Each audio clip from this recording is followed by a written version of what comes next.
ahora les pedimos unos segundos que vamos a conformar el panel. El panel versará también sobre el tema que inició el doctor Cortés, sobre la revisión del contrato, temas de imposibilidad, incumplimiento, excesiva onerosidad, y seguimos en temas de revisión y adaptación del contrato. Muchas gracias por su ayuda, les damos la bienvenida al escenario.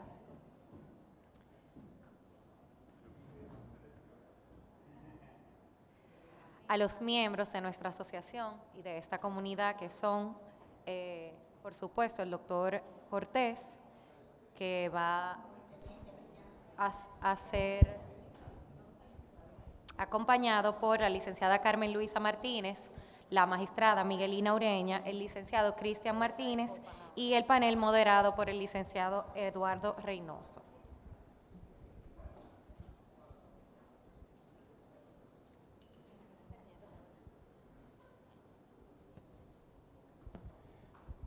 Bien, pues buenos días.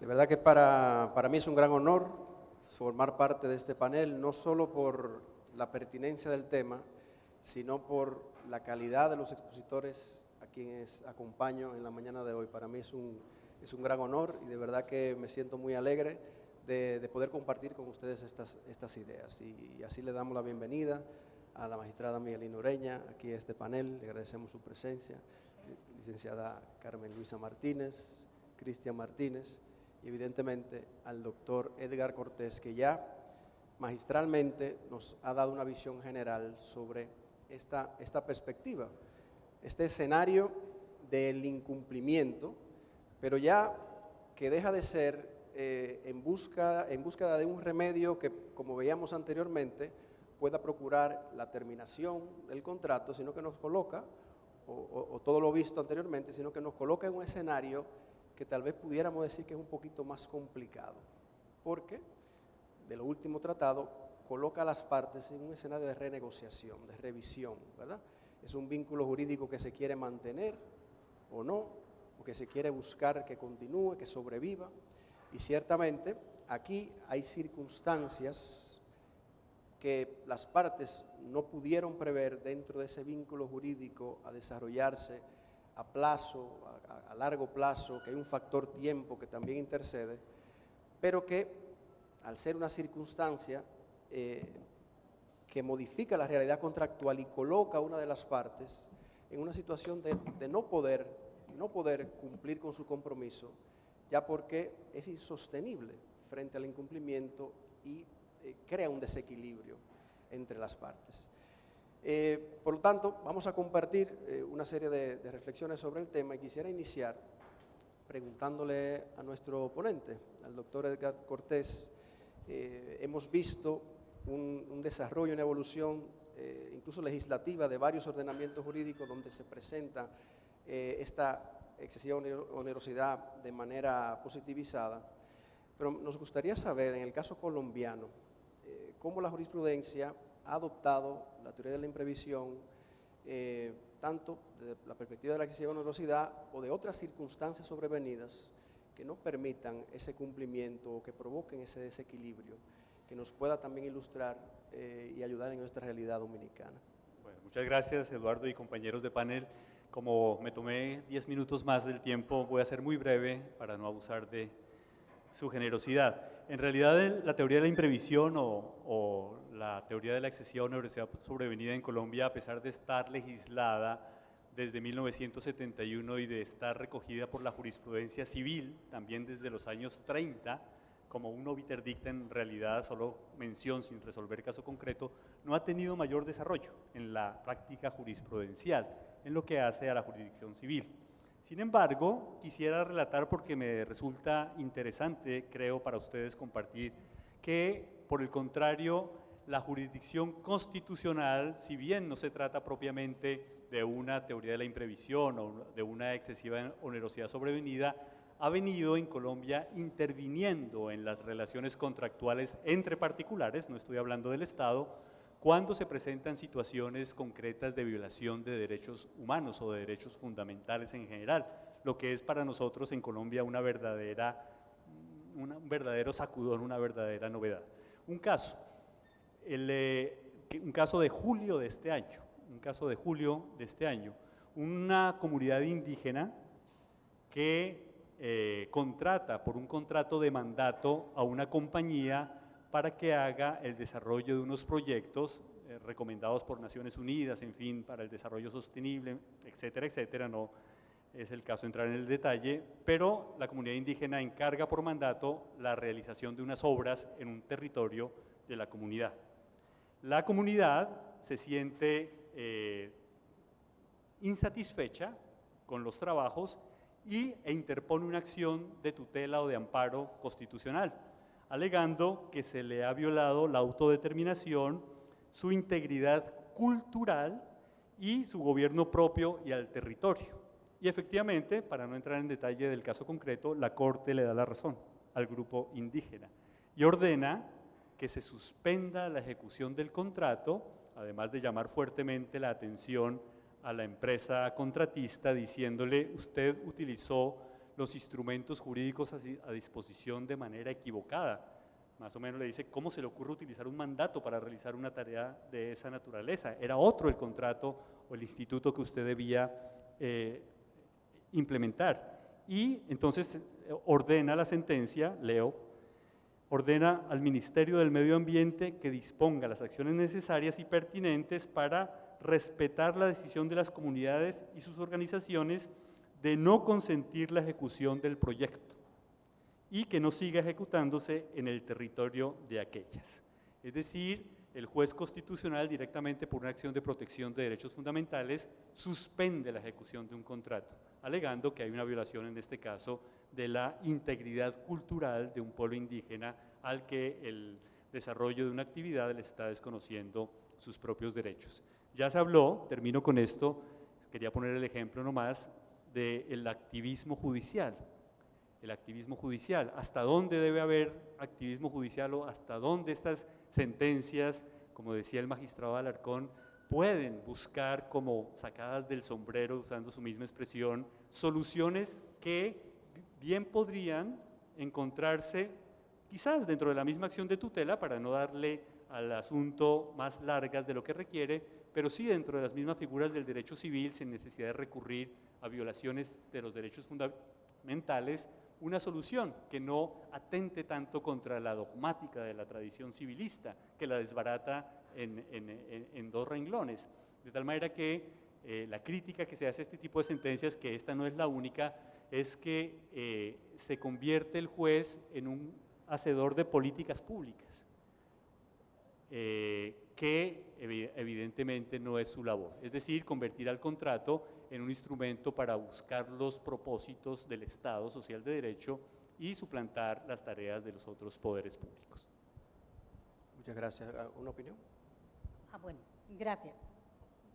No, digo, si hay alguna opinión sobre el comentario del… Bueno, en República Dominicana, primero, buenos días y gracias, por favor, a Alberto y a Laura por la invitación, y un honor estar con estas distinguidas personalidades, verdaderos autoridades en materia de contrato, en materia de derecho civil. O sea que muchísimas gracias por la invitación. Como ustedes saben perfectamente, la República Dominicana no tiene un artículo que prevea ninguna renegociación contractual, ni siquiera el carácter de imprevisión. Inclusive ni siquiera por vía de jurisprudencia podemos decir que aquí se haya desarrollado la teoría de la imprevisión. Ese es un sueño todavía. Sin embargo, en mi opinión personal, eso no sería óbice, el hecho de que no tengamos un texto normativo para que se pueda, por vía de la jurisprudencia, implementar. Porque tenemos los artículos 1134 y 1135 que claramente nos hablan del principio de la ejecución de buena fe y también nos hablan de las cláusulas no previstas en el contrato, las cláusulas implícitas del contrato. Y si a eso le sumamos la concepción actual de que el derecho debe ser con una visión de humanismo y un Estado de derecho, entonces nos llama la reflexión que es un Estado de derecho. Un Estado de derecho implica en que las partes no puede haber una posición arbitraria contra otra. Es decir, tiene que haber un equilibrio, tiene que haber esa protección, tiene que haber de alguna manera una sociedad, una solidaridad entre las personas que se contratan unos con otros. O sea, yo tengo el deber de proteger a mi socio, en ese socio contractual. Yo tengo el deber de ejecutar de buena fe. Y si recordamos esos principios que componen la buena fe, o sea, el principio de buena fe compuesto por presupuesto como la colaboración, la lealtad y la solidaridad, yo pienso que perfectamente posible que las partes puedan acudir al juez en una revisión de contrato. En mi opinión, la revisión del contrato es una cláusula implícita en los contratos. ¿Por qué? Porque las circunstancias extrañas o situaciones que eran imposibles de preverse al momento del contrato, no puede ser que a mí me ate de tal forma que realmente me coloque, como exponía brillantemente el profesor Cortés, en una situación de una onerosidad excesiva, donde yo quede aniquilado completamente por un contrato. O sea que en República Dominicana para mí es posible plantear la renegociación. Perfecto.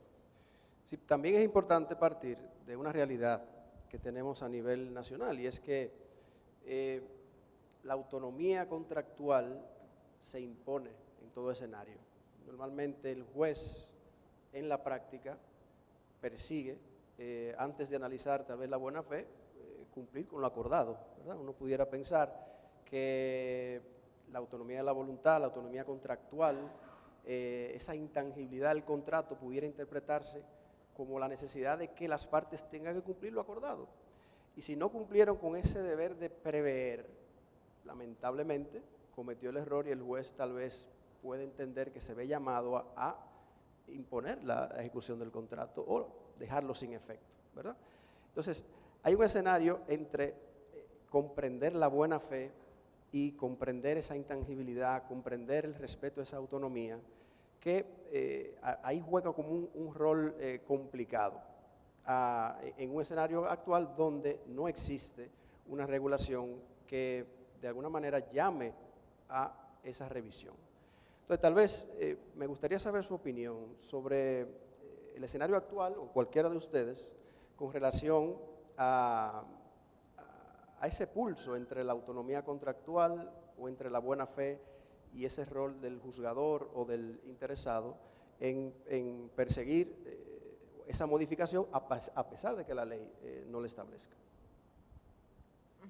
Bueno, buenas tardes a todos. Reitero el agradecimiento a ser invitada y compartir aquí con mis colegas.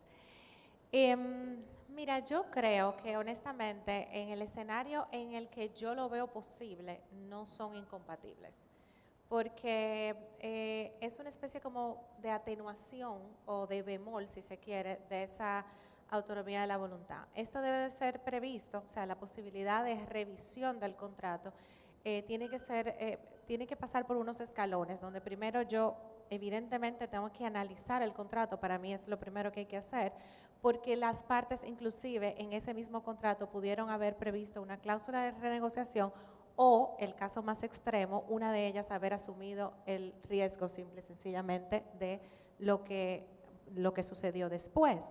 Entonces, solamente en ese caso, y evidentemente esa cláusula de asunción de riesgo también se somete al control del juez para ver si no es desequilibrada o si estamos en el marco de un contrato de adhesión, si pudiera ser considerada como una cláusula abusiva.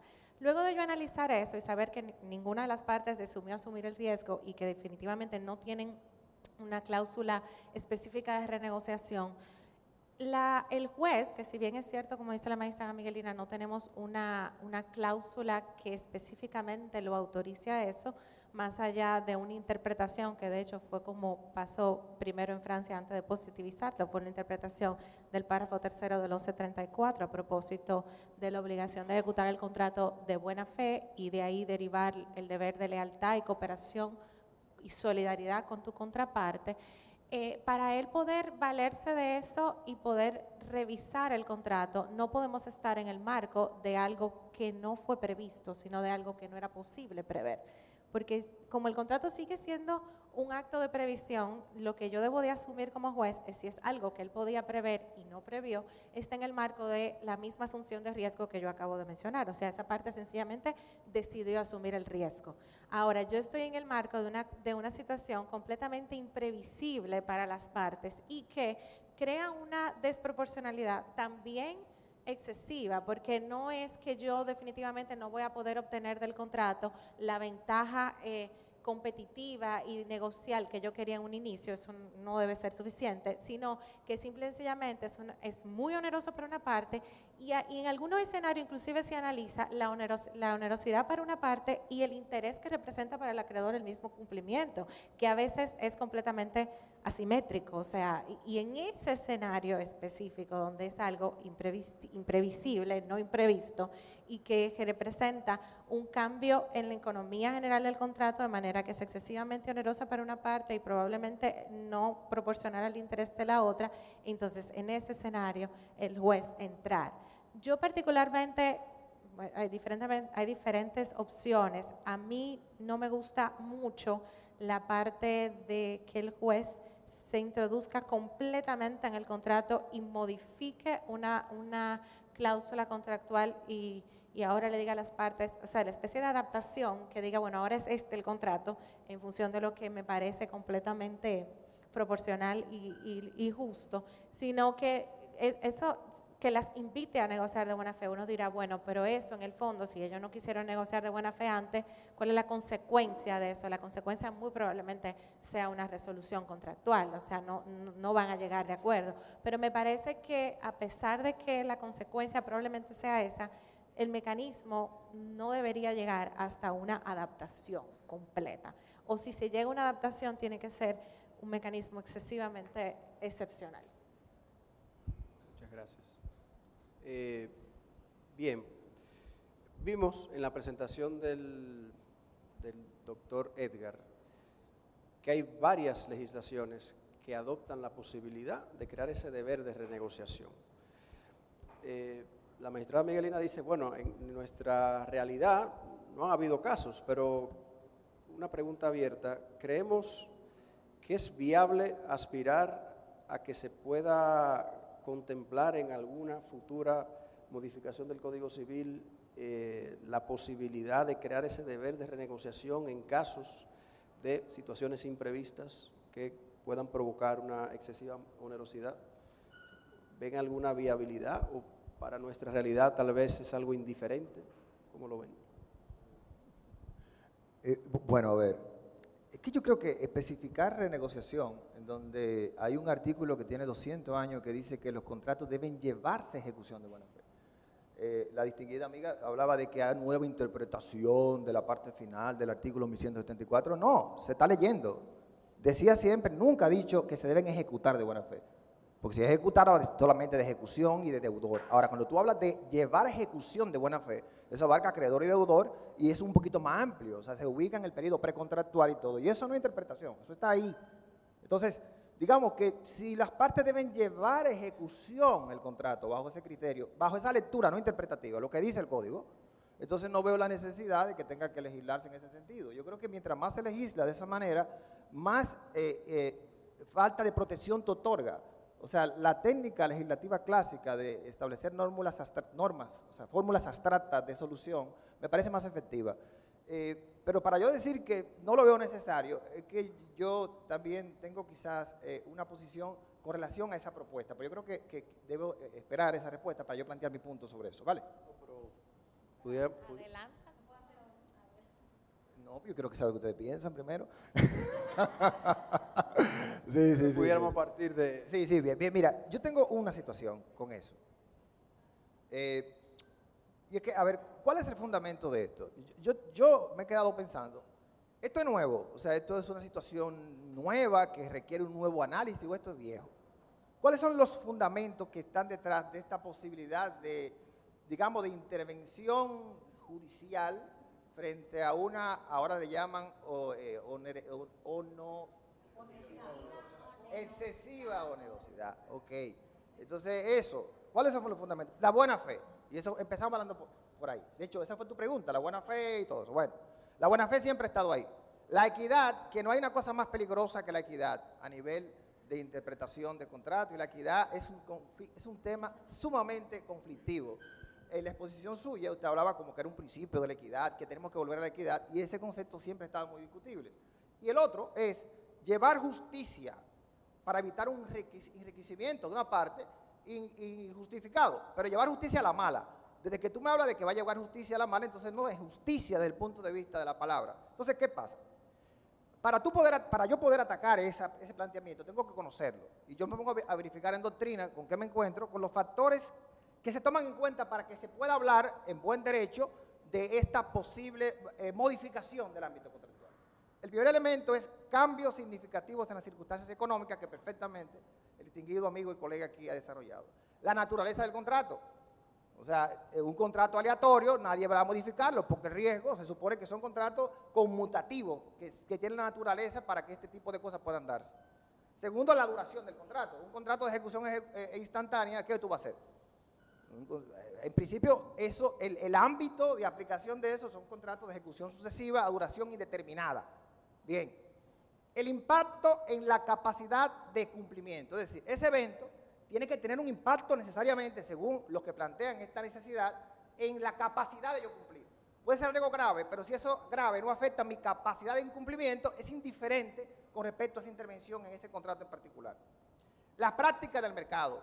En materia comercial, bueno, hay que ver qué solución normalmente la práctica impone frente a ese tipo de cosas. Son elementos que la doctrina que defiende esta teoría establece. Y otro, el último, sería la posibilidad de que se renegocie, porque hay asuntos que no se pueden renegociar. Hay contratos que simplemente no es posible. Entonces, dicen, cuando se dan todas estas características, entonces ahí podemos hablar de eso. Los fundamentos, ya lo dije, y cuáles son los factores a tomar en cuenta. Pero hay requisitos para que esa intervención, según lo que plantea esta doctrina. Bueno, el cambio imprevisible. Usted no puede saber que eso venía. Y si lo supiste y no estableciste una fórmula para resolver, es una falta. Y establecerte la posibilidad de revisión posterior es darte un premio por tu negligencia. Segundo, excesiva onerosidad. Eso es como irresistible. Esto es un asunto que tú no te puedes parar frente a eso. Eso es un camión que te pasó por encima. No imputable a ti. Si yo quebré la empresa y no tengo dinero para cumplir contigo porque yo tomé mala decisión, ¿y qué es eso? O sea, no puede ser ese evento imputable a mí. Entonces también dice esa doctrina que debe haber un intento de cumplimiento, es decir, no es solamente que llegó el evento y yo no cumplo, no, yo hice un esfuerzo deudor, que fui afectado de eso, de querer cumplir, y entonces lo hice, pero me quedé corto, o sea, no pude. Y por último elemento, que es la vinculación directa del cambio con lo oneroso del asunto. Entonces, eso, en base a esa teoría, lo que se plantea aquí, desde esta mañana, de una manera un poquito más general, pero ahora de manera más específica, y aquí yo estoy solo, aquí todo el mundo está de acuerdo con este asunto, sí, es que uno, que se revisen las prestaciones, aquí quedamos. Otro, que se suspenda temporalmente, que eso fue lo que se planteó inicialmente, se suspenda la ejecución, una fórmula intermedia, que ya está en el código con aquello del plazo de gracia que establece el 1244, con una voluntad, habrá que ver lo que dice el 1184, con el tema del plazo que se otorga en el caso de la resolución judicial. Es decir, yo no creo que hay mucha novedad en eso. Y el tema de la resolución del contrato, que no es tema de discusión aquí, porque aquí lo que estamos hablando, el meollo del asunto, es modificar. Si es terminar, entonces esto pierde interés. Entonces vámonos al meollo del problema para crear realmente el conflicto, como yo lo veo, en el tema de la revisión, que aquí se ha manifestado que se está de acuerdo con relación a eso. Miren, yo entiendo que hay una situación que la voy a resumir en 10 aspectos, breve, dentro de mis 5 minutos, aquí, 10. No, yo he planteado el fundamento y de hecho no he criticado la teoría, he dicho los fundamentos sumamente creíbles e inicialmente son seductores para aceptar eso. Entonces vamos a ver. Primero, miren, yo entiendo que esa concepción está relativizando la idea y el concepto de lo imposible. O sea, desde que si algo realmente usted no puede cumplir, es imposible, ya el código dice qué pasa cuando una obligación deviene imposible. Si deviene imposible, nadie está obligado a eso, si de verdad. Ahora, ¿qué pretende esta teoría? Hacer que lo posible sea imposible por un tema retórico. Y desde el momento que lo posible puede ser imposible, entonces no existe lo imposible. Entonces estamos relativizando eso. Segundo, un problema que yo veo grave en la aceptación de eso, pero grave es que no es nada nuevo. Esta es una etiqueta nueva al mismo debate que desde 1876 se dio con la sentencia Canal de Carampone. Aquí no hay nada nuevo, aquí se cambia el tema, el concepto ahora se ve más fino, pero cuando tú entras en el fondo es lo mismo, es el mismo problema y en base a las mismas soluciones y la misma problemática. Aquí no hay nada nuevo. Luego, señores, aquí se está procurando con esto la intervención del Estado en un contrato que que es prácticamente contrario a la naturaleza de un contrato privado en derecho civil. O sea, es el único estadio en el cual las partes pueden determinar lo que quieran de manera libre. ¿Ok? O sea, el alcance, la definición, el contexto, todo con respecto a su vínculo contractual. Y aquí entonces, con esto se está queriendo que el Estado intervenga a imponer, en donde cada vez más el ámbito de aplicación del derecho civil es menos, porque tenemos más, cada vez, derechos especializados que atraviesan otras fórmulas de desigualdad para solución. Otro punto es que es irónico. Es irónico que en procura de buscar un equilibrio, se hace un desequilibrio, porque vamos a ver, a una parte viene un evento que le hace imposible que cumpla. Vamos a pensar que es imposible, para utilizar la palabra sin la rigurosidad sistémica que requiere el concepto imposible. Ok, se me dificulta ejecutar, entonces yo voy a forzar al otro a que continúe obligado. O sea, yo voy a llevar justicia a una parte, olvidando la otra parte, porque el otro ahora yo tengo que cambiarle las condiciones o adecuárselas o lo que sea, sin haber contratado eso, sin haber previsto nada, simplemente viendo solamente un lado del acuerdo. El 5, y ya voy avanzando, a mí me parece que aquí se está aplicando una excepción como si fuera un principio. Y es una propuesta peligrosa. Hay principios y hay excepciones.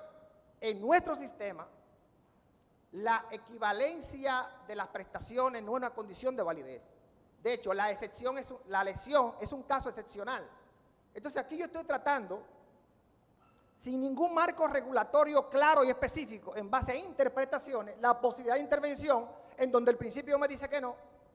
Entonces yo necesito un marco regulatorio claro para que pueda hacer una excepción donde yo vea el ámbito de aplicación. Pretender aplicarlo sin esa especificación de una excepción me parece peligroso, arbitrario y un poco contrario a la ciencia de la interpretación de la norma y la aplicación de la norma.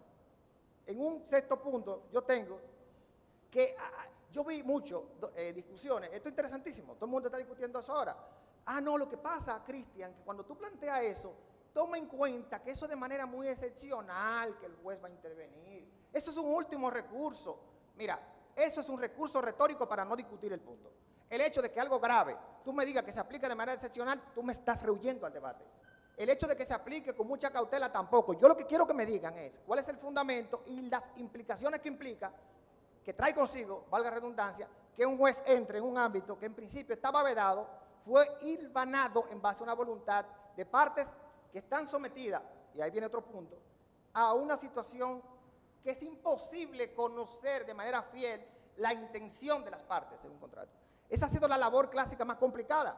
Entonces, si yo no sé cuál es la intención de las partes, ¿cómo yo puedo llevar equilibrio a algo que es tan complicado? Y vamos a agravarlo más todavía. Hoy en día, los contratos no son una venta. Hoy en día predominan los conjuntos contractuales complejos, circulares o de cadena de contratos, conjuntos contractuales homogéneos, heterogéneos. Es decir, hoy en día, para tú encontrar la causa de un contrato, tienes que irte a otra operación. Hoy tú tienes que ver el día a día, la tecnología, la evolución económica, la interrelación de los países, incluso en las operaciones. Estamos hablando de derecho civil. Ya ahora hace más complejo. No es simplemente yo sentarme a decir, ¿qué cree Alberto Reyes? ¿Qué cree Carmen Luisa? No, eso no es así. Hoy en día esa complejidad, y parecería que esa idea hace incluso más dificultosa la aplicación justa de este invento de pretender la inclusión del juez en la revisión y la redefinición del ámbito contractual definido por la voluntad de las partes.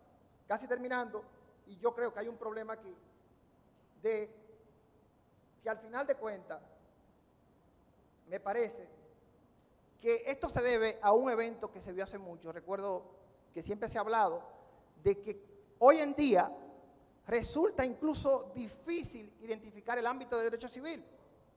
A todo el mundo a veces te responde algo hablando de principios del derecho del consumidor, porque el derecho al consumidor, al partir de una estructura de desigualdad, provee soluciones específicas para ese sector.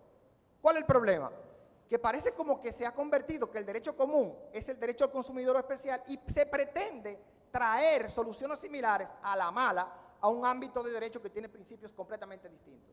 Entonces, a mí me parece que esta situación responde a los aires de derechos nuevos que no tienen este problema y que pretenden traer soluciones simplemente puestas en base a una teoría colectivista de distribución de riesgo arbitraria que al final de cuentas es incompatible con los criterios que gobiernan el día de hoy el derecho civil. Bueno, gracias. Quisiera... No, pero hay que contestarle, porque no puede ser así, pero hay que contestarle. Oh, no, no me deje así. Por supuesto. A mí me parece, mi querido y estimado Cristian, que tú has mezclado muchas cosas y en esa mezcla has incurrido en una pequeña confusión. Número uno, no estamos hablando de una relatividad de lo imposible. Si es imposible cumplir, no es el marco de la revisión contractual, eso es fuerza mayor, o caso fortuito, o cualquier causa extraña, si le vamos a llamar de esa forma, lo que fuera. No estamos hablando de eso. O sea que no, tu primer punto, no. Segundo, no estamos hablando de que ahora queremos hacer como que la proporcionalidad como un principio de la materia contractual, ni que estamos tratando de, como tú bien dijiste, la lesión es una excepción, excepcionalmente es un vicio del consentimiento. No estamos hablando de eso, porque eso sería, como bien dijo el profesor Cortés, no estamos hablando de un desequilibrio de base del contrato, porque en ese caso tendríamos que hablar eventualmente de un vicio del consentimiento. Y si lo vamos a ir por ahí, entonces tenemos que aplicar o la teoría de la causa en caso de que sea o la que fuera, pero eso, el problema de base no es el que estamos hablando. Estamos hablando de que el contrato se comenzó a ejecutar, todo iba muy bien y vino algo que nadie podía proveer. Nadie, absolutamente nadie podía, sí, no importa que él sea que nadie podía prever y que cambió la misma base económica del contrato. De hecho, tú incurriste en una confusión que también le pasó a la jurisprudencia, que intentó, vía la teoría de la causa, revisar el contrato, lo que no iba a dar lugar, porque en ese caso tendríamos que hablar de caducidad del contrato. No es eso, no es eso. Estamos hablando de un cambio significativo en la circunstancia que rompe el equilibrio y que tú tienes una parte que le da lo mismo que ejecute y a otra que si ejecuta se va a embromar. A esa que le va a pasar el camión, como tú dijiste, a esa que está ahí. Número 2. Número 3, ¿cuál es la base? Tú dices, pero así mismo como tenemos la autonomía de la voluntad, te recuerdo que la buena fe es un principio transversal del derecho y del derecho de los contratos sobre todo. Esa parte tampoco es nueva. Ahora la comenzaron a positivizar, a ponerla dentro de la reforma del Código Civil del 2016 francés, así como la buena fe como uno de los principios, pero siempre ha estado. O sea que no, la base, la buena fe contractual. Fabuloso. Y sí te están diciendo que eso es huir al problema, que es excepcional, no sé qué. Pero la realidad es que no estamos queriendo volver la excepción a un principio. El principio sigue siendo pacta sunt servanda. El principio sigue siendo usted tiene que cumplir lo que se comprometió. Ahora, excepcionalmente, se va a permitir la posibilidad de que se revise el contrato con base a la buena fe, que también es un principio transversal del derecho. Y déjame decirte que esa imposibilidad, lamentando el caso para ti, se analiza de manera objetiva, no subjetiva. No es como que, ay, mira, ahora yo definitivamente no puedo hacer ese esfuerzo. No, no, no. Y déjame decirte que en todos los sistemas que se permite la revisión del contrato, mientras las partes están pidiendo la renegociación, ella tiene que seguir cumpliendo mientras tanto, porque no se quiere que eso se convierta en una excepción dilatoria. No, lo dice ahí mismo, te pide la renegociación, pero mientras tanto te cumple. Mientras tanto se cumple. Y lo otro, que ya es un tema más práctico que otra cosa, la verdad es que uno siempre le tiene miedo al activismo judicial, pero los jueces suelen ser bastante cautos en esa aplicación de ese tipo de cosas que, bueno, espérense, cálmense.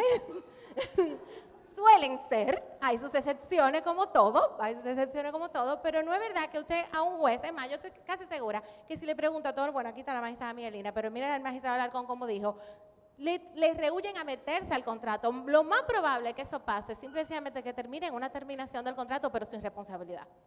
Que termine en eso, porque la parte no se logren poner de acuerdo, yo no logro hacer mi función de árbitro para lograr esa renegociación contractual y entonces, bueno, mira, aquí no hay nada que hacer, vamos a resolver el contrato, pero vamos a resolverlo sin responsabilidad, en teoría, ¿verdad? Porque estamos hablando de una situación sobrevenida de una excesiva onerosidad. No es un arroz con mango, esto está claro, bien claro, los presupuestos están claros, no es que ahora pasó algo y yo me voy a meter siempre en el contrato. Inclusive, si tú te pones a analizar después que está esta teoría, ¿cuántos contratos se han adaptado? A ese análisis, a veces es verdad que los jueces se viven metiendo en el contrato. ¿cuántos se han adaptado? La mayoría de las personas opta por la renegociación. Y aquí también es un mea culpa también para los abogados, porque no tuviéramos que meternos en este problema si usted en su cláusula, en su contrato, pone sus condiciones de renegociación. Entonces haga su trabajo y ponga la cláusula de renegociación y punto. Usted no quiere que el juez se le meta, escríbalo. No quiere que se le entre el contrato, pues escríbalo. No siempre se puede. ¿Por qué? Porque no es fácil prever. Ay, gracias. Justamente es el tema. No es fácil prever. Tú tienes que buscarle la solución. A veces, la solución de la demanda judicial a veces no es un remedio efectivo. Ahí Laura estábamos mencionando un caso donde una persona demanda la resolución del contrato, mientras tanto no se me está cumpliendo el contrato y ella dice, bueno, juez, pero permita que este tercero me ejecute, mientras tanto a costilla del otro, porque yo tengo una situación económica grave en esta parálisis del contrato. Y el juez le dice, no, porque yo tengo que resolver el contrato primero, tengo que decidir sobre esa resolución del contrato primero. Y en teoría es verdad, eso es lo que dice la práctica. Ahora, ¿es eficiente que tú tengas un contrato 10 años esperando que el juez decida si lo va a resolver o no? ¿Es eficiente eso? Bueno, un minuto. Bueno, lo ideal es no tener que ir al juez a nada nunca. Ese es el gran ideal, que las personas tengan la capacidad de resolver interpartes sus conflictos, negociar entre ellos, renegociar entre ellos, cumplir con la palabra dada, de todo lo que es ese ideal que tenemos en los contratos del pacta sunt servanda, que se cumpla. Ese es el ideal, no solamente en materia contractual, en ninguna área quisiéramos tener que ir al juez. Por eso se dice que en la justicia alternativa, con los métodos de negociación, de conciliación, hasta el arbitraje, son preferibles a usted ir al juez. Eso, yo me inscribo en esa postura de que lo ideal es no tener que ir al juez. Pero cuando se da la situación de que las partes se encuentran en una posición de extrema desventaja por una circunstancia que le es extraña, que fue imposible de preverla, y que desde el principio ha habido el ánimo de tratar correctamente, no estamos hablando de personas que utilizan el dolo, no estamos hablando de personas que utilicen un mecanismo de hacer entender una cosa por otra, estamos hablando de circunstancias completamente imprevisibles, que eso sí lo ha definido la jurisprudencia dominicana reiteradas veces. Lo imprevisible fue lo imposible razonablemente de prever, no lo no previsto, que es una negligencia, sino lo que era imposible haber podido preverlo y que realmente impacta de manera determinante en la ejecución del contrato. O sea, que no es cualquier evento accesorio al contrato, tiene que ser una situación que impacte negativamente en esa ejecución, creando esa desventaja, ese desequilibrio, y la justicia, justamente, debe haber justicia contractual, y la justicia contractual implica que yo, valorando la intención de las partes, valorando ese contrato, que si está bien redactado, yo voy a encontrar en él cuál fue verdaderamente la intención de las partes al contratar, cuál es ese ánimos que ellos querían para ser socio en un negocio que le iba a traer ventajas para ambos, que era la idea de felicidad. Un contrato no se hace para pelear, se hace para yo ganar, obtener bienes, expandir mi negocio. O sea, se trata de que las personas tienen esa intención común, nos une un objeto común en una ventaja común. Claro, siempre habrá alguien que gane más que otro, eso es propio de la negociación.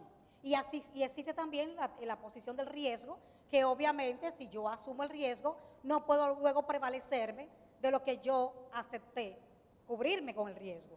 Y también están en juego las cuestiones de garantías, que no trata de ninguno de esos temas, ni de riesgo previsible, ni de garantías que se debían. Estamos hablando de circunstancias extremadamente graves, determinantes, y que influyen en la misma negociación, de forma que cuando yo determino la resolución del contrato, de alguna manera también yo tengo que estar perdiendo, no importa el lado que yo esté. En algún momento yo me puedo estar afectando con eso. La idea, cuando las partes se unen en felicidad a poner sobre la mesa cuál va a ser el objeto de su negociación, en ese objeto en ese ánimo que lo lleva, es la idea de seguir negociando. Inclusive se fomenta la amistad. Cuando yo utilizo una renegociación ante una situación que me puso inexcusablemente, en una situación de desequilibrio, estoy pidiéndote a ti un asunto de solidaridad, un asunto de amor al otro. Es decir, vamos a ver esto, vimos este escenario, ahora este es el escenario, ¿qué opciones tenemos para que los dos podamos seguir negociando? O sea, inclusive la posibilidad de una intervención judicial en ánimos de preservar el contrato. Porque si no estamos en la resolución del contrato, que no está en tema de discusión. Y que además en la resolución de los contratos, cuando hay imposibilidad de ejecución, estamos claramente en la fuerza mayor, que es la gran diferencia entre lo que es la imprevisión con lo que es la fuerza mayor, y es que la imprevisión me permite, bajo otra circunstancia, continuar con la ejecución, en tanto que la fuerza mayor me lo imposibilita. Entonces, son escenarios muy distintos. Entonces, el hecho de que las partes se sentaron a negociar, establecieron las cláusulas del contrato, no tienen derecho, como cualquier otra situación de la vida, a una tutela contractual. No tienen derecho a la justicia contractual cuando una de las partes se pone en una posición negativa, porque lo ideal es que yo te presente mi posición y lleguemos a una negociación sin ir al juez. Pero ¿cuándo voy al juez? Cuando la contraparte tiene una posición negativa. Y yo me quedo ¿dónde? En el aire, sufriendo todo el peso de lo que no estaba dentro de lo que yo pude tener intención de cumplir.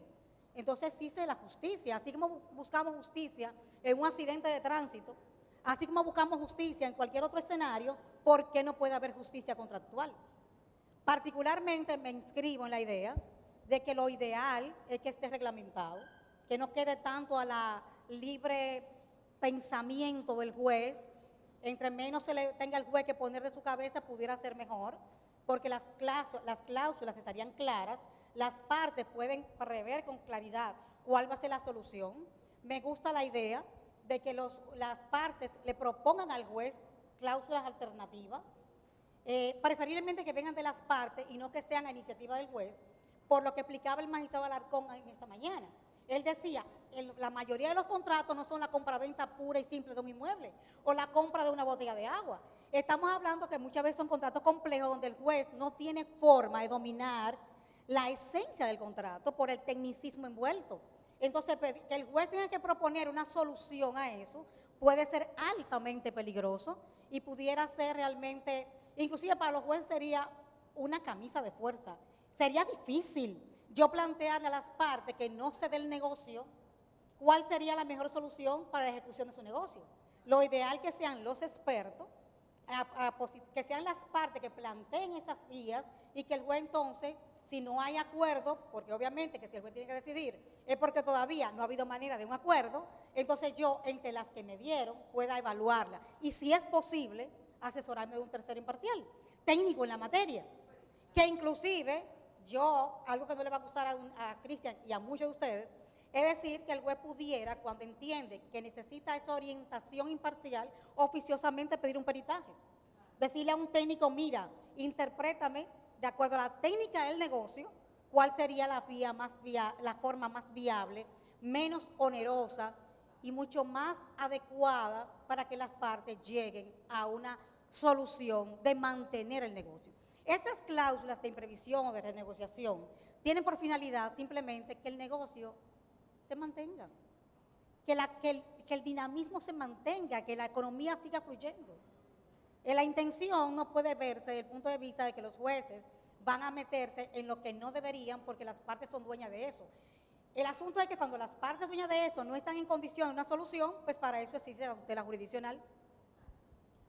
Bien, pues ya por cuestiones de tiempo, creo que debemos cerrar, aunque le damos... Le pregunto, el profesor, quisiera... No, ya vamos a... Bueno, muchas gracias. Dicen que la ropa sucia se lava en casa, pero como yo me siento de casa, tomo partido por las colegas que acaban de exponer tan claramente esta posición que suscribo plenamente. Por último... Al final es ratificando que estoy solo, ¿no? Sí. Mira, hacer que el contrato se modifique por amor es complicado, es muy complicado. y sobre todo reconocer que los contratos no son como un dos partes y decir, o sea, la complejidad parece que excluye todo tipo de sentimientos en ese tipo de cosas. Pero hay tres ideas que yo quiero retener. Una se dice, mira, si yo puedo establecer una cláusula en que asumo riesgo. Si yo acepto la teoría de que nunca puede ser ese elemento algo que continúe con el vínculo, entonces también sería inmoral aceptar una cláusula en donde la parte acepte recibir el riesgo. Segundo, plantear que tú debes ejecutarlo en lo que el hacha va y viene también me resulta una barbaridad, porque si es realmente imposible, eso no debe ser... y al final, nada, la tercera idea de todo esto es que al parecer, como siempre, las nuevas ideas de propuestas se quieren presentar como que son el principio que se establece. Y la posición que parecería fija en este ambiente de 4, incluyendo usted también, 4 contra 1, son propuestas. El principio, lo que establece la norma al día de hoy, lo conservador es simplemente respetar el contrato. Bien, pues muchísimas gracias por este interesante panel. Sabemos que este tema evidentemente no es nuevo, lo venimos llamando desde la Edad Media rebus sixtantibus. Hoy caemos en la excesiva onerosidad, la imprevisión, pero que ciertamente todos los días hace que la reflexión pueda ser nueva. Y por lo tanto, con este panel lo que buscamos es incentivar, profundizar sobre esos temas. Así que gracias por estar aquí, gracias al panel, gracias por su amabilidad. Esperamos que lo hayan disfrutado. Ahora pasamos a una foto del panel y luego palabras de cierre de nuestro presidente. Bueno, ya en el cierre de esta interesante actividad, primero tengo que agradecer a todos ustedes, principalmente a todos los panelistas, a la magistrada, por acompañarnos y compartir sus ideas. Y para terminar, creo que la idea de estos eventos es abrir un signo de interrogación y crear la necesidad de seguir investigando. Creo que todos los aportes que se han hecho, los puntos más controversiales de Cristian Martínez y los puntos más hacia el lado de lo que es la corriente ahora mismo que explicó Edgar y la magistrada y Carmen Luisa, son puntos que deben verse de ambas caras de una moneda, que tienen que estudiarse, porque al final de cuentas en todo negocio alguien sale afectado cuando hay un efecto adverso, y eso es un asunto. Es como cuando alguien pierde algo, que tenga el riesgo, carga, y siempre debe buscarse una solución que deba ver todo de manera sistemática, no solamente enfocado en un principio, sino en el total. El derecho es un sistema, y como sistema requiere su aplicación completa para que un principio no viole otro y todo se base en equilibrio, en una prestación de la norma que sea equilibrada. En cierto modo, para también adelantar algo de lo de Cristian y hacer este pequeño aporte antes del cierre, un ejemplo que tenemos en la práctica de situaciones donde se ordena ejecución a una disputa son los famosos dispute boards en arbitraje de construcción, por ejemplo. O sea, ya tenemos incluso muchísimas experiencias de años donde en materia de arbitraje, cuando hay conducciones complejas, el dispute board decide, previene qué cosas hacer para que la obra no se detenga, por ejemplo. Y en ese contexto hay anticipaciones de obligaciones de la obra que deben ejecutarse en lo que se resuelve el meollo de la controversia principal. Es decir, que se buscan, y el sistema ha buscado soluciones que tienden a la continuidad de los negocios, pero como decía el mismo Cristian, cada caso es único, hay que ver qué pasó, qué las partes previeron y qué quieren y cuál es el contenido del designio que lo llevó a la contratación. Señores, muchísimas gracias a todos ustedes. Esta actividad va a quedar grabada.